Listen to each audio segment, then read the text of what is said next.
L'année 1933. Depuis plusieurs mois, Hitler est au pouvoir.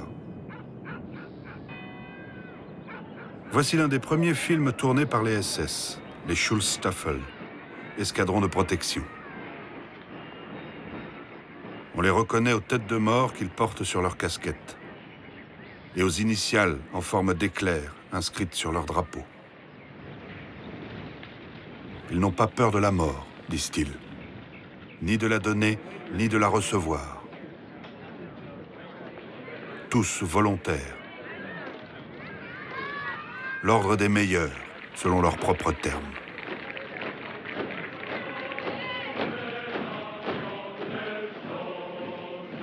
Werner Volkner, un ancien SS de la division Tête de Mort. 9 ans quand Hitler arrive au pouvoir. Kameraden der Rotfront und Reaktion erschossen. Il connaît encore par cœur le chant officiel du parti nazi, le Horst-Wessel-Lied. In unseren Reihen mit Bum Bum. Yes. Né à Berlin en 1924, cet Allemand vit dans le sud de l'Angleterre, où il s'est marié et a refait sa vie. À la fin de la Seconde Guerre mondiale, il a passé plusieurs années dans des camps de prisonniers alliés pour son engagement dans la SS.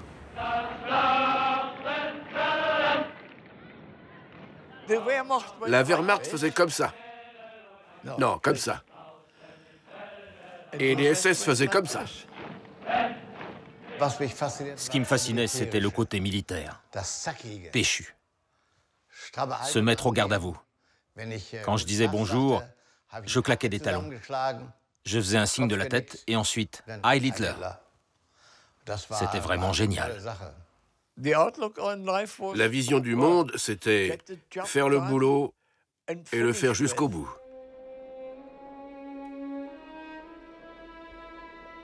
Ce documentaire part à la recherche des vétérans de la SS pour tenter de comprendre l'incompréhensible.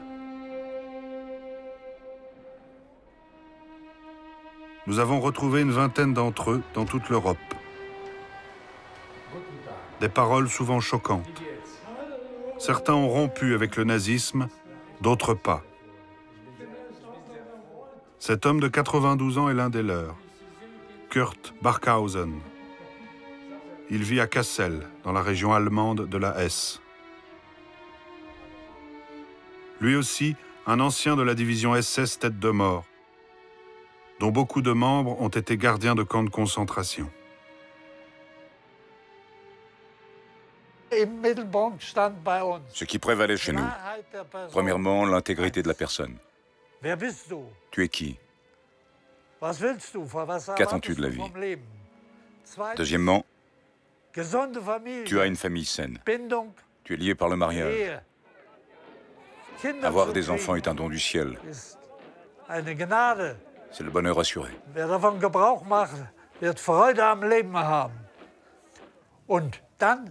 Et ensuite, il y avait le peuple.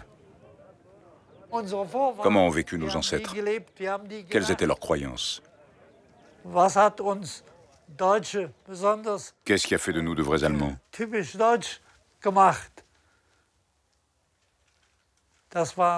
C'était nos valeurs fondamentales.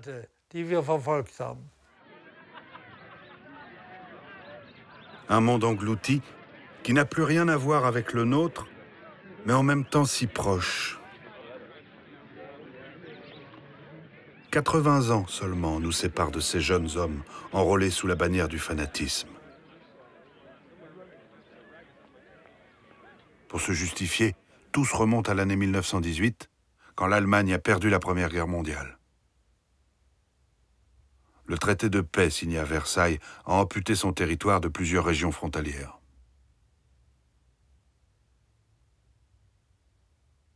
Le traité de Versailles a été une humiliation pour l'Allemagne. Une humiliation suprême. Nous, les Allemands qui avions perdu la guerre, nous avons été désignés comme les seuls responsables, comme plus tard lors de la Seconde Guerre mondiale.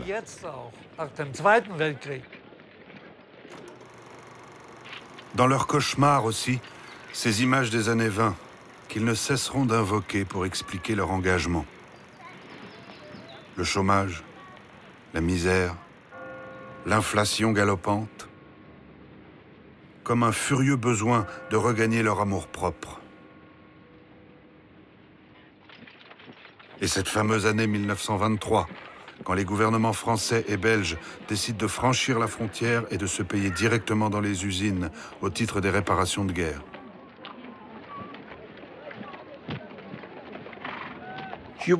Humiliation, oui.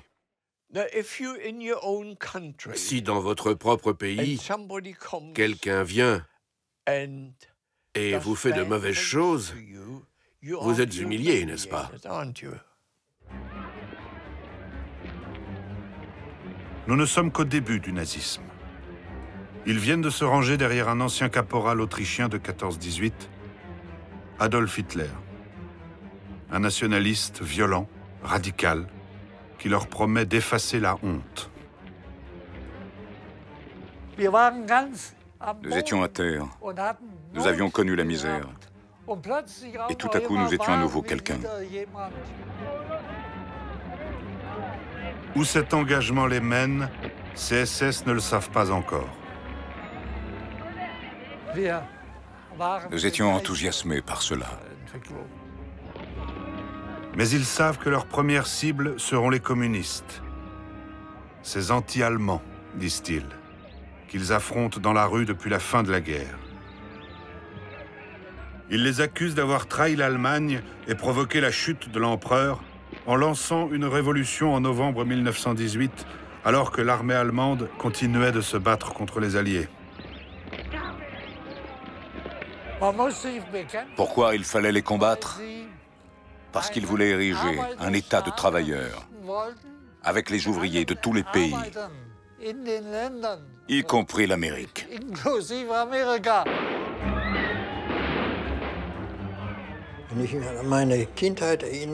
Je me souviens qu'à Hambourg, quand j'étais enfant, je voyais les grandes manifestations dans les rues.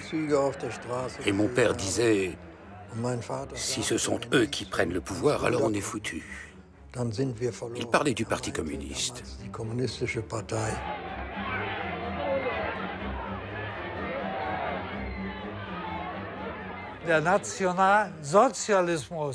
Le national-socialisme était plus social que le communisme. Et sur le plan politique, il se consacrait à l'Allemagne, alors que le communisme était tourné vers le monde et qu'il était dirigé en grande partie par les Juifs.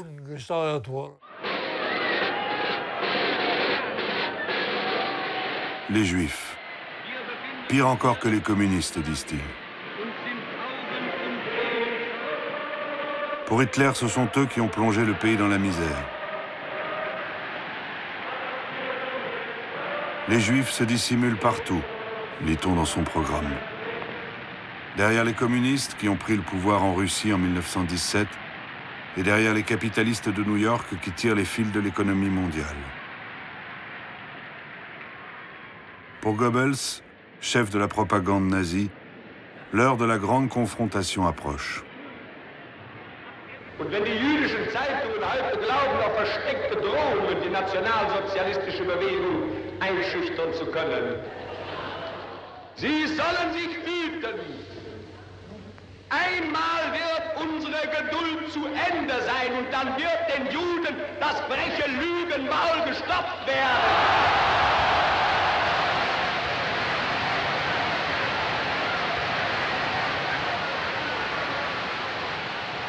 Une haine longtemps contenue, vengeresse,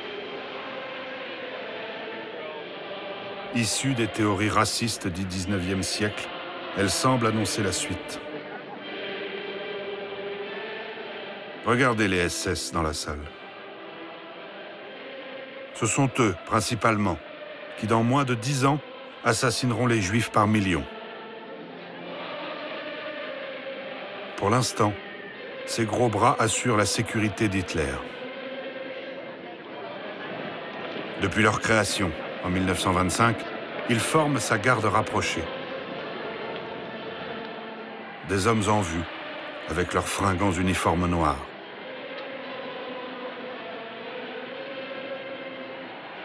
Chez eux tous, la volonté de sortir du lot et de se distinguer.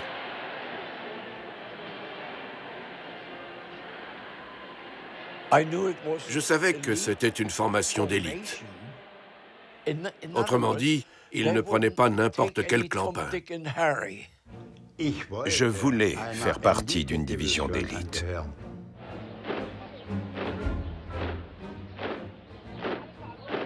Ils sont la vitrine du nouveau régime. Ils sont grands, 1,72 m au minimum, moins de 23 ans quand ils s'engagent.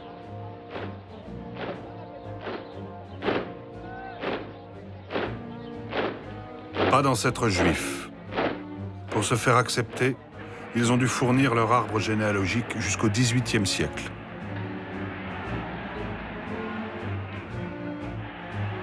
Force. Prestige. Virilité. Sous le Troisième Reich, ceux qui veulent réussir leur carrière et même leur vie se doivent d'en faire partie.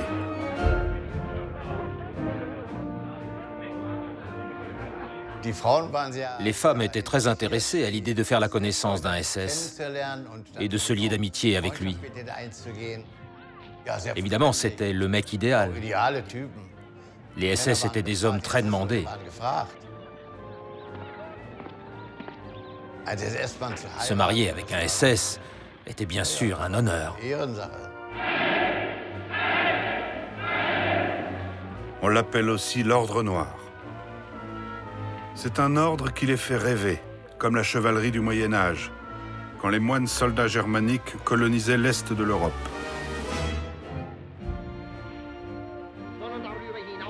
On leur a inculqué des idées folles, qu'ils étaient les nouveaux seigneurs appelés à remplacer la vieille élite aristocratique qui dirige l'Allemagne depuis toujours.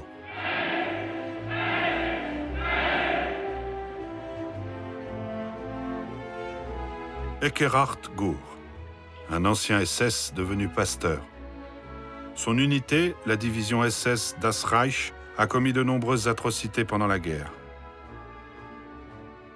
À 17 ans, il a rejoint la SS pour défier ses parents, dit-il, qui refusaient sa liaison avec une jeune catholique.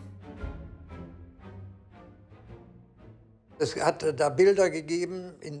y avait des images en Allemagne où on voyait un jeune homme s'engager dans la guerre de libération, s'agenouiller devant sa bien-aimée, qui le bénissait. Toutes ces émotions qu'aujourd'hui, je crois, on ne peut plus comprendre ni exprimer. Elles existaient à l'époque. Notre devise, qui était écrite sur notre boucle de ceinturon, c'était « Mon honneur est ma fidélité ». Ça signifiait « pas de lâcheté face à l'ennemi ». L'idéologie, celle qu'Himmler nous avait inculquée, c'était « Toi, tu n'es rien, ton peuple est tout ».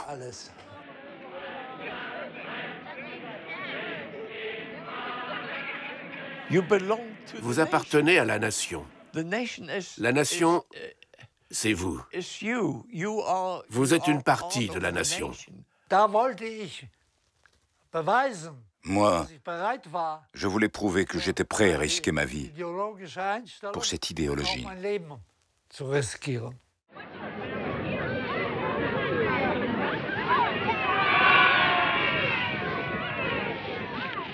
Un clan. Des hommes nouveaux, intrépides, qui savent fermer leur cœur à la pitié. L'avant-garde raciale du peuple allemand, comme il se considère.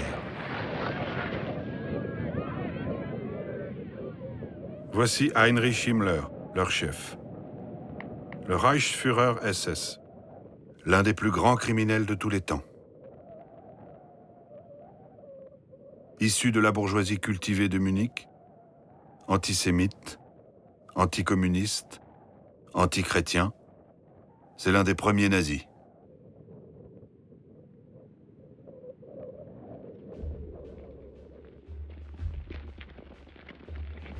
À l'âge de 23 ans, il a participé au putsch de Munich, quand Hitler a voulu renverser la République allemande et instaurer un régime fasciste, comme Mussolini l'a fait à Rome un an plus tôt.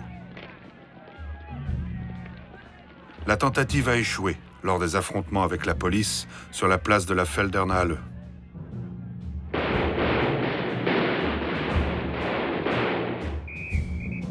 Mais Himmler s'est fait remarquer et depuis, son ascension, menée pas à pas, est irrésistible. Quand Hitler arrive au pouvoir, il commande 50 000 SS. Il est encore placé sous l'autorité de Röhm, ici, le bras levé, le chef de la SA, la milice du parti. Une tutelle qu'il ne supporte plus. Depuis des mois, avec l'aide de plusieurs dignitaires nazis, Himmler tente de convaincre le Führer que Röhm et ses SA complotent contre son gouvernement.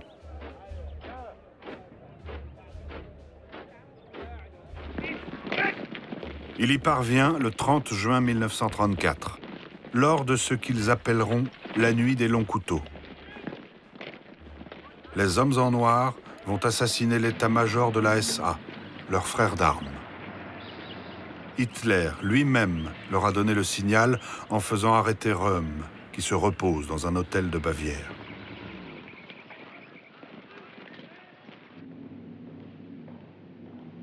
Transféré dans une prison de Munich, Röhm est liquidé par les SS avec ses adjoints.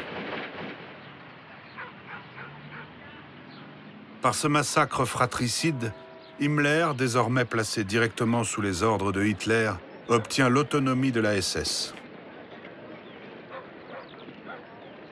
En 1936, cet homme sans charisme est nommé chef de la police pour toute l'Allemagne. En plus des SS et de leurs services de renseignement, il dirige tous les policiers en uniforme, ainsi que la police criminelle et la police secrète, la Gestapo. Avec le fidèle Heinrich, comme l'appelle Hitler, l'Allemagne est devenue un État sous contrôle policier. Et ces jeunes SS, des machines à obéir. Quand on est soldat, on doit exécuter les ordres. Et on n'est pas là pour réfléchir. C'était comme ça à l'époque. Aujourd'hui, c'est différent. À l'époque, on disait « La réflexion, laissez cela aux chevaux. Ils ont une plus grosse tête. » On n'était pas en train de se fendre la poire et de se raconter des blagues. Garde à vous. À mes ordres. Droite, gauche. Un ordre, c'était un ordre. Si quelqu'un me donnait un ordre, je l'exécutais. Le sang et la terre. En échange de leur obéissance, le Reichsführer SS leur offre un univers clé en main, fait de mythologie germanique et de supériorité raciale.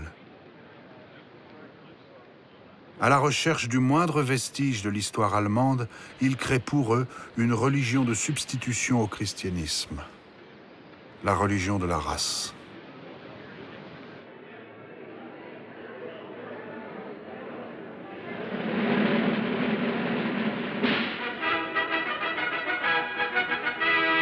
Avec ses croyances et ses rites. Ici, le baptême d'un enfant. Aucun prêtre. L'officiant est un SS et le portrait de Hitler remplace le crucifix sur l'autel. Cette atmosphère, ce cérémonial mythologique, cela me fascinait. Je ne l'ai pas oublié.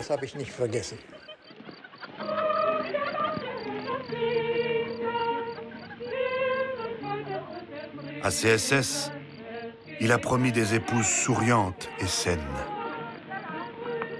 Avant leur mariage, il leur offre des stages dans des écoles du parti.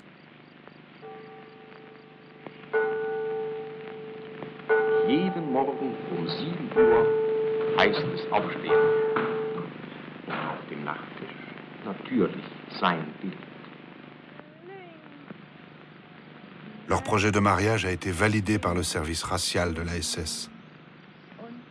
En se consacrant à leurs époux, ainsi qu'à la naissance de futurs petits SS, ces femmes vont entrer dans la chevalerie et devenir des combattantes du nazisme.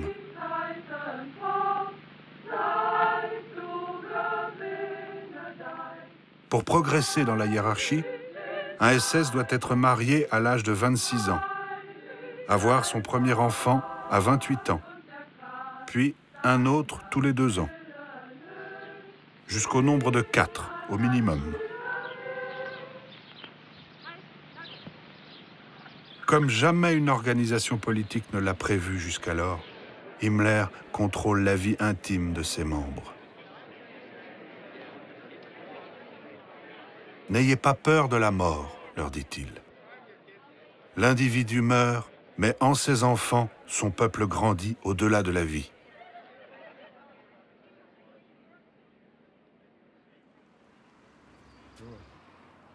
La plupart des SS que nous rencontrons étaient encore des enfants dans les années 30. Élevés sous le totalitarisme, ils subissent de plein fouet la propagande hitlérienne, l'une des plus grandes opérations de conditionnement idéologique du XXe siècle. Cet homme, devenu militant de gauche et syndicaliste à Hanovre, est un ancien SS de la division Viking. Sa radicalisation, totalement reniée depuis, a commencé en maternelle. Les nazis avaient fait des bonbons pour les enfants avec des croix gammées dessus. Moi, j'étais fier de manger ces bonbons. Mais ma plus grande fierté, quand j'avais 5 ans en maternelle, c'est quand on se promenait ou qu'on faisait des sorties et que je portais mon brassard avec la croix gammée.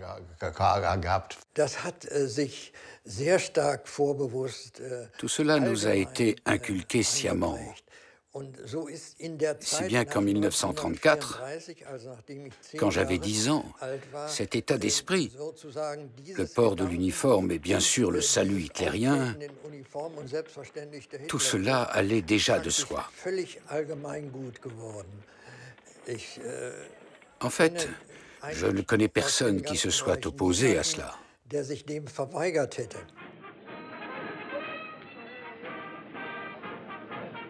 Le fascisme au quotidien. Une lente et profonde imprégnation idéologique. Pour Hitler, il faut considérer les enfants comme de futurs soldats dont les meilleurs deviendront des SS. Mes parents étaient effondrés. Je haïssais les Juifs à fond. Jamais à l'école, je me serais assis à côté d'un Juif. Jamais. C'était tout simplement pas notre race. Les Juifs, c'était l'horreur. Escrocs, traîtres, feignants, attirés par l'argent, coupeurs de tête. Dans les organisations de jeunesse, ces futurs SS subissent un service militaire avant l'heure. Comme dans la Grèce antique, à Sparte, où les enfants étaient éduqués par la cité.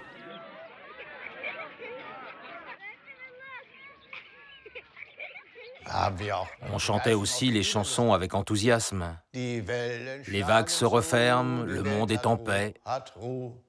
Ça veut dire extermination des Juifs. Ils se noient, anéantis. À l'époque, l'extermination des Juifs n'est pas à l'ordre du jour. Mais les barrières tombent. Comme ici, au carnaval de Nuremberg, où une effigie représentant un Juif est pendue sur un char.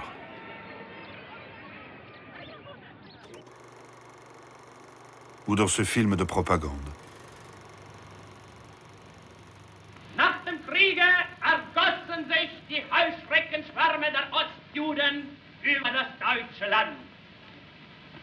Sie trugen ihren zersetzenden Einfluss in die Kreise des deutschen Handels.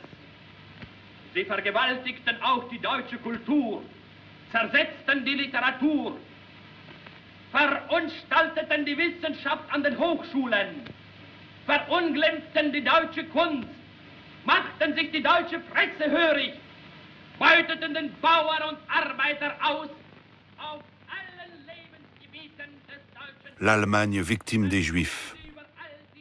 Une vision raciste si profondément ancrée dans les esprits que certains anciens SS, aujourd'hui, continuent d'y croire.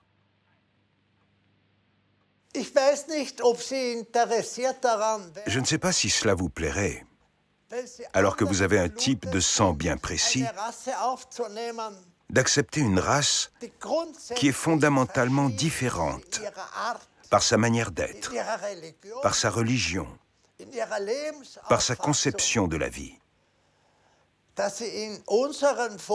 et que celle-ci prenne autant de place dans la société que les Allemands de souche.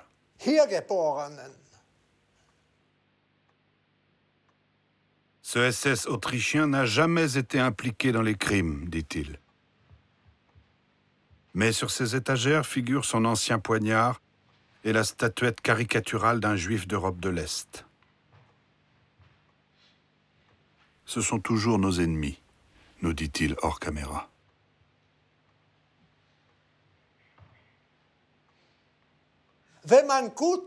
Quand on a de bonnes pommes et qu'on les mélange avec des poires, alors on n'obtient ni des pommes ni des poires. C'est tout. C'est à l'âge de 14 ans qu'Herbert von Mildenburg a vu Hitler pour la première fois.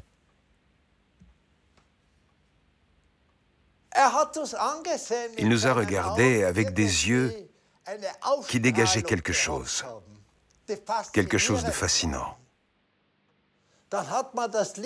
On chantait « On ne rentre pas à la maison, on ne rentre pas à la maison avant que notre Führer parle ».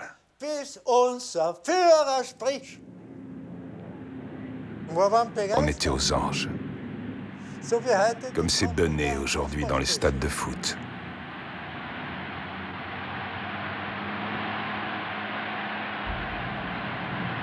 Hitler, l'homme qui relève l'Allemagne.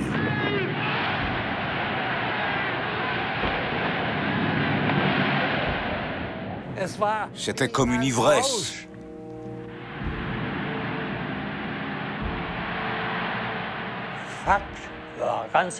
Le fait est que les 6 millions de chômeurs avaient retrouvé du travail en l'espace de 5 ans.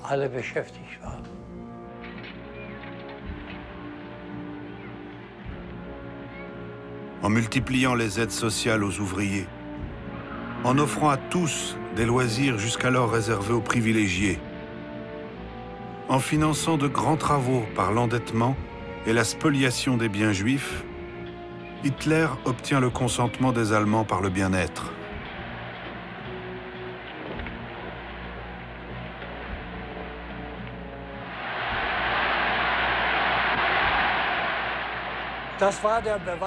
C'était la preuve que Hitler avait accompli ce qu'il avait promis.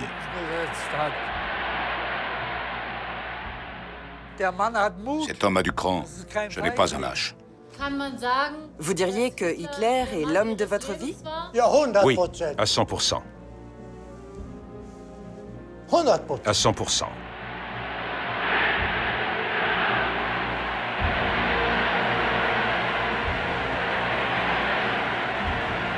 Le fanatisme de la SS. Une humiliation de départ. La fascination pour un sauveur. Un sentiment de supériorité qui rend aveugle ou muet. En quelques années, cet engrenage va conduire des milliers de jeunes Allemands à basculer dans la radicalité, jusqu'à l'anéantissement de tout un peuple.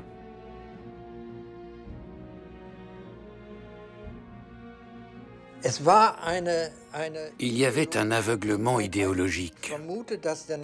Je crois que le caractère profondément destructeur du national-socialisme était masqué par les succès de l'époque.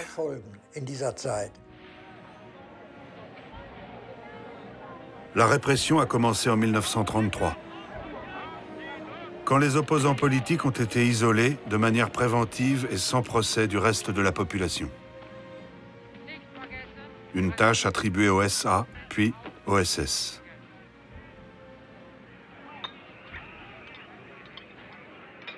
Le prétexte, l'incendie du Reichstag, le Parlement allemand, en février 1933.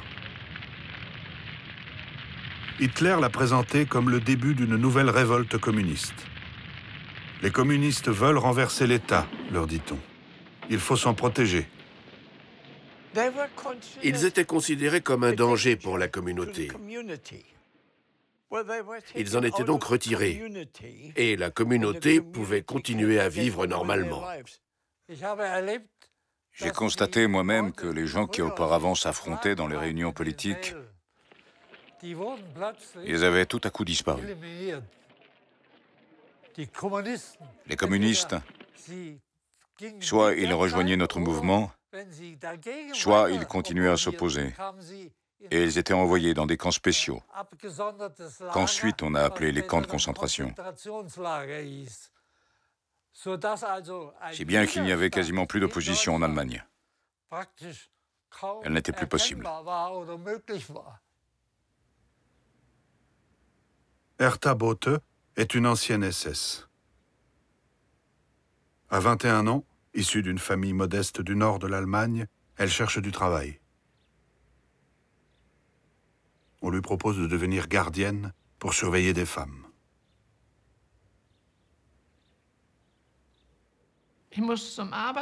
J'avais rendez-vous à l'agence pour l'emploi. Il s'appelait Monsieur Bruchschaffer. Il a dit, Mademoiselle Bote, vous devez aller dans un camp de concentration comme gardienne. Moi, j'ai dit, c'est quoi un camp de concentration? C'est un camp où vous devez surveiller les femmes. Ça, je ne peux pas. Si vous refusez, c'est vous qu'on enverra. Mon Dieu, que faire? Donc, j'y suis allée. Ce ne sont pas encore des camps de la mort, juste d'internement. Mais les SS y font subir aux prisonniers un régime de terreur, où la mort est courante. Ils devaient rester dehors, été comme hiver. Parmi ceux qui étaient debout dans le froid, est-ce que certains s'écroulaient? Oui, certains s'écroulaient. Des coups, se mettre à genoux, que sais-je. Et que faisiez-vous quand vous étiez témoin de telles brutalités? Je me retournais, je ne regardais pas. Je ne pouvais pas voir ça.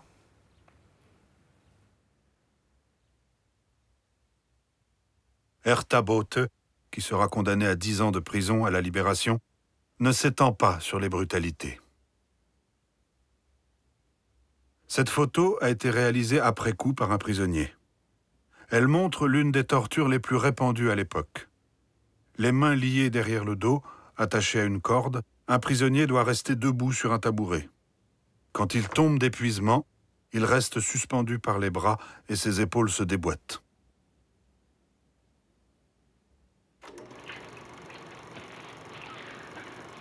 Mais la torture, qui s'en inquiète? Pour l'opinion publique, les SS remettent les esprits déviants dans le droit chemin.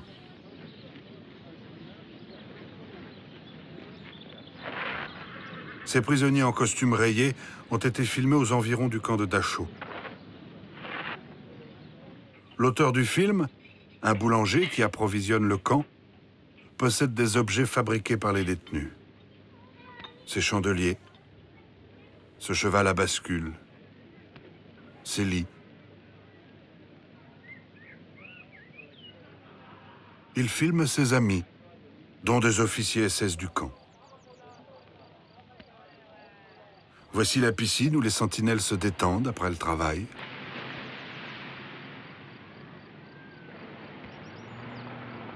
Qui imaginerait que des prisonniers, derrière la tour de guet, au loin, à l'horizon, vivent un calvaire? À la veille de la Seconde Guerre mondiale, les camps de la SS dissuadent toute opposition et ne semblent contestés par personne. Si on me demande de garder des prisonniers, qu'on me dit d'aller sur une tour où il y a une mitrailleuse, au cas où des prisonniers s'évadent, vous leur tirez dessus. Bien sûr que je l'aurais fait.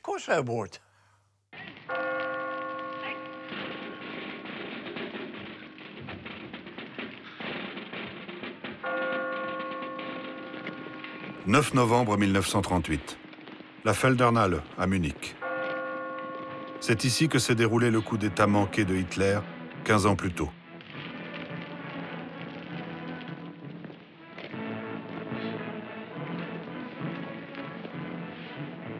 Ces milliers de SS s'apprêtent à vivre l'un des événements les plus importants de leur vie.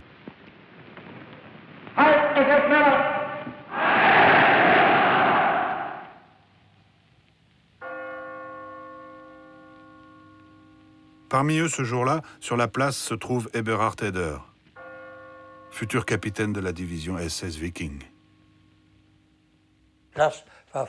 La place était bondée. À droite, à gauche, des tribunes avec les spectateurs. La prestation de serment a commencé à minuit. J'ai vu Hitler arriver là, solennellement. Et ensuite, homme de la SS, prononcer le serment.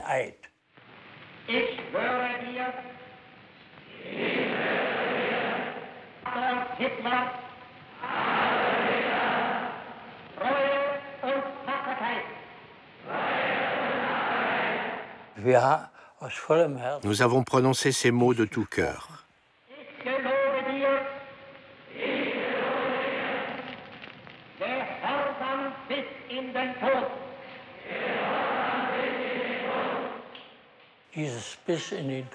Ces mots, jusqu'à la mort, m'ont bien sûr choqué. Une fidélité à ce point, ça va trop loin.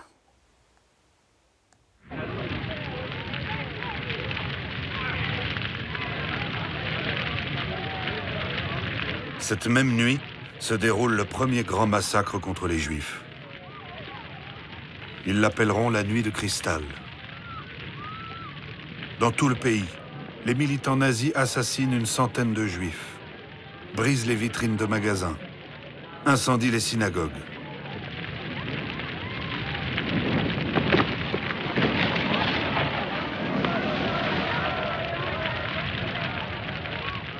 Ces films privés nous montrent les pompiers arrivés sur place et les SS en bas de l'image qui sourient et les empêchent d'éteindre l'incendie. Himmler a donné la consigne « Laissez brûler les synagogues en évitant que le feu se propage aux maisons dites allemandes ». J'ai vu comment les vitrines ont été fracassées, celles des magasins. J'ai vu qu'on emmenait des Juifs. J'ai vu des Juifs maltraités.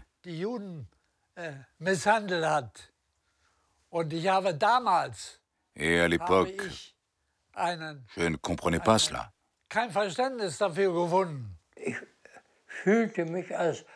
Je me sentais antisémite, oui. Mais pas au sens que l'on donne au mot antisémitisme aujourd'hui, qui suppose l'extermination des Juifs.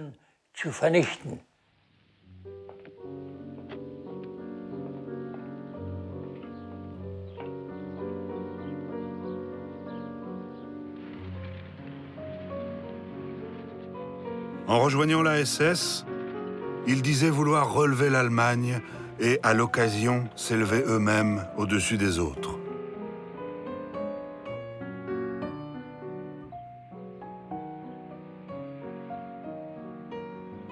En 1939, avec le déclenchement de la Seconde Guerre mondiale, ils allaient bientôt passer de l'ivresse au crime de masse.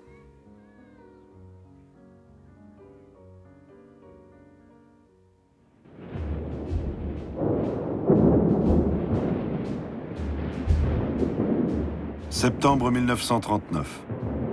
Hitler attaque la Pologne. Le début de la Seconde Guerre mondiale. En un mois, l'Allemagne écrase son voisin de l'Est. Dès la veille de l'offensive, les SS y jouent un rôle crucial. Pour justifier l'entrée en guerre, le Führer leur a demandé de monter une provocation, en simulant une attaque polonaise sanglante sur la frontière allemande. Une sale besogne, comme ils en accomplissent depuis leur création, et ne cesseront jamais d'en accomplir.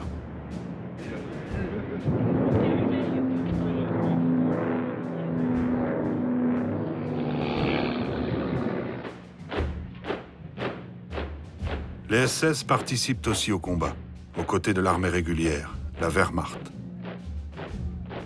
S'ils se sacrifient sur le front et payent l'impôt du sang, leur dit-on, ils garderont le droit moral de mener la répression en Allemagne.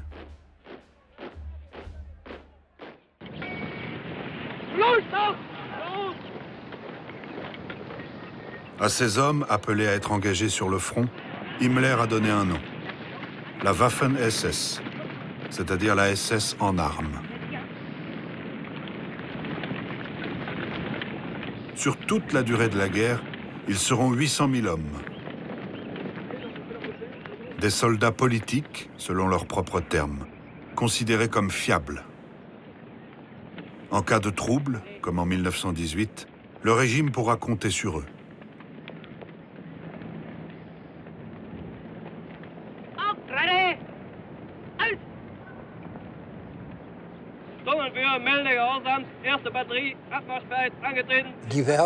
À l'époque, il y avait cette publicité pour les divisions blindées. La Waffen-SS, c'était les troupes blindées, et moi, ce mot « troupe blindée » me fascinait. Parmi ces jeunes recrues, Manfred Diener, 16 ans. Pour ce fils d'un boulanger de la région de Thuringe, l'occasion de monter dans l'échelle sociale. Chez nous, il n'y avait pas de monsieur, monsieur le lieutenant un tel, monsieur le sous-lieutenant un tel. Le rapport entre soldats et officiers était complètement différent. Un officier SS ne pouvait pas ordonner à un soldat de creuser un trou, il devait le faire lui-même. Et il y avait aussi le fait qu'à l'école, ceux qui se portaient volontaires pendant l'avant-dernière année scolaire recevaient le bac, sans avoir à le passer. Dans d'autres corps de la Wehrmacht, il fallait avoir le bac pour être officier. La Waffen-SS faisait exception. Là, on pouvait, comme moi qui n'avais que le certificat d'études, devenir officier. Un monde idéal, fantasmé. Des modèles pour tout le peuple allemand. En réalité, ces jeunes recrues ne s'appartiennent déjà plus. Ils sont devenus quelqu'un d'autre, comme le montre le tatouage indélébile de leur groupe sanguin sous le bras gauche.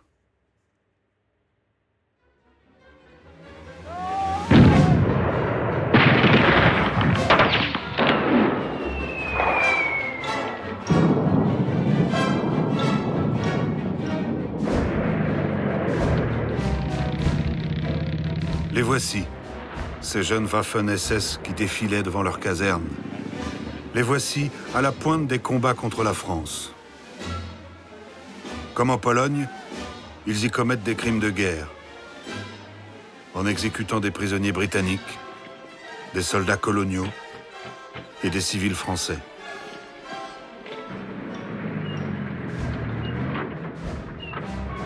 Une rage meurtrière que couvre leur chef. Notamment celui-ci, le SS Sepp Dietrich, ancien combattant de la guerre de 14. L'un des tueurs de la nuit des longs couteaux.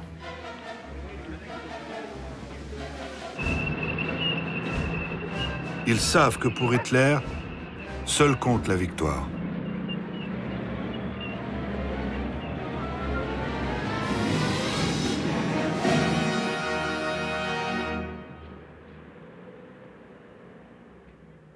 Les Allemands écrasent la France en 6 semaines, alors que 25 ans plus tôt, leurs aînés avaient échoué pendant 4 ans.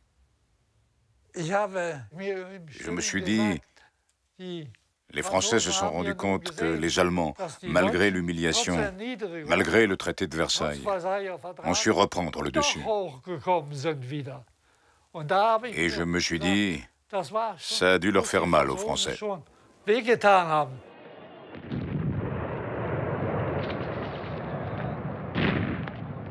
Ce n'est qu'une étape.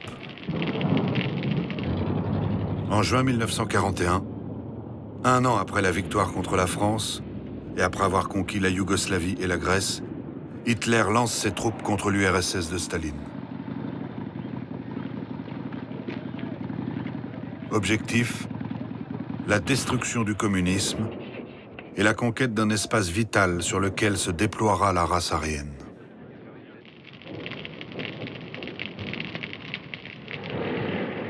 Les nazis y mènent une guerre d'un type nouveau, en droite ligne de l'endoctrinement des années 30.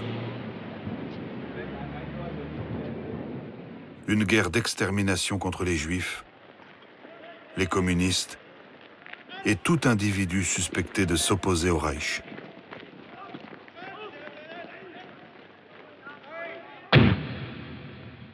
Cette scène d'horreur a été filmée à l'arrière du front par un Allemand avec sa caméra personnelle. Des hommes d'origine juive sont exécutés et ensevelis dans une fosse. Hans Friedrich fait partie de la première brigade d'infanterie SS. Quelques mois avant sa mort en 2005, il a avoué devant les caméras son implication dans le meurtre de plusieurs milliers de Juifs.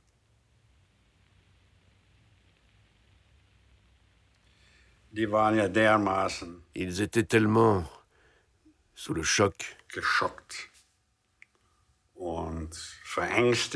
tellement apeurés qu'on pouvait faire d'eux ce qu'on voulait.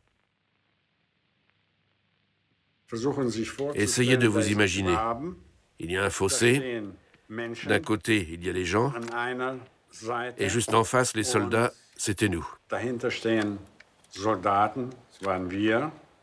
Et on tirait. Ceux qui étaient touchés tombaient dans le fossé. Ce que vous pensiez et ressentiez quand vous étiez en train de tirer, pouvez-vous nous le dire?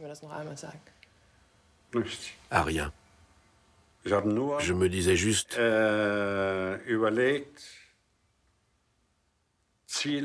Vise bien.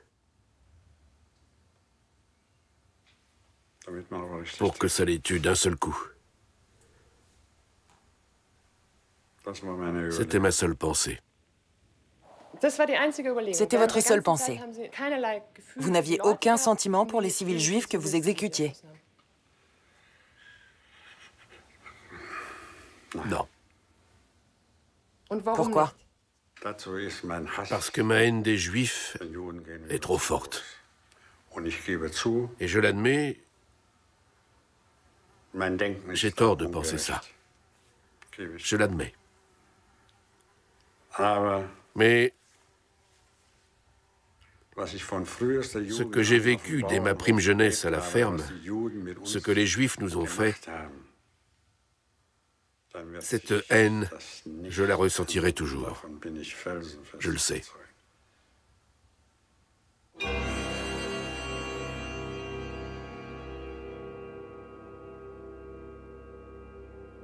Que lui ont fait les Juifs dans son enfance? Nul ne le sait. Et le sait-il vraiment lui-même? Les SS convaincus qui participaient avec enthousiasme étaient des tarés. Ils voulaient être des surnazis. Ça signifiait exterminer sans arrêt. L'opinion publique, quand on parlait avec les gens des Juifs, beaucoup disaient « on ne peut rien faire d'autre que les exterminer ».